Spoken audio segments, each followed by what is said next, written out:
আসসালামু আলাইকুম। কেমন আছো সবাই? আজকে রান্না করব খাসির মাংস। তো চলো রেসিপি শুরু করা যাক। প্রথমেই কড়াইতে তেল গরম করে পেঁয়াজ দিলাম।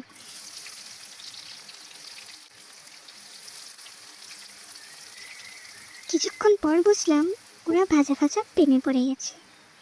তারপর দিলাম এলাচ, দারচিনি, লবঙ্গ আর তেজপাতা। এক একটা যেন মাস্তান ঢুকে করে ঢুকেই চারপাশে গন্ধের রাজত্ব কায়েম। তারপর দিয়ে দিলাম আদা, রসুন, কাঁচামরিচ ও পেঁয়াজ বাটা। এক একটা বাটার পরে মনে হচ্ছিল ওরা বলছে, ভাই এবার মাংস আনো, আমরা তো প্রস্তুত।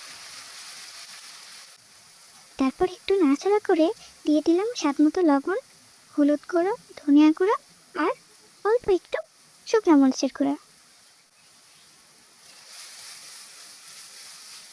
তারপর একটু পানি দিয়ে দিলাম কষানোর লাইসেন্স। মশলাটা একটু কষানোর পর এবার ঢুকে পড়লো আজকের হিরো খাসির মাংস। গন্ধে এমন অবস্থা, পাড়ার বিড়ালও এসে দরজার পাশে বসেছিল।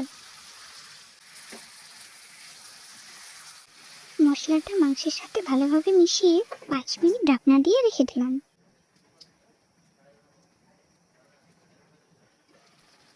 5 মিনিট পর দেখি মাংস নিজেই সেদ্ধ হওয়ার রাস্তা বের করে নিচ্ছে।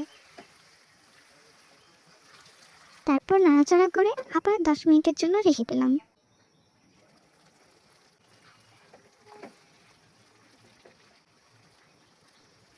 10 মিনিট পর ঢুকে পড়লো 3টা গোটা রসুন, যেন বলছে, ভাই আমি শেষ দানটা দিলাম।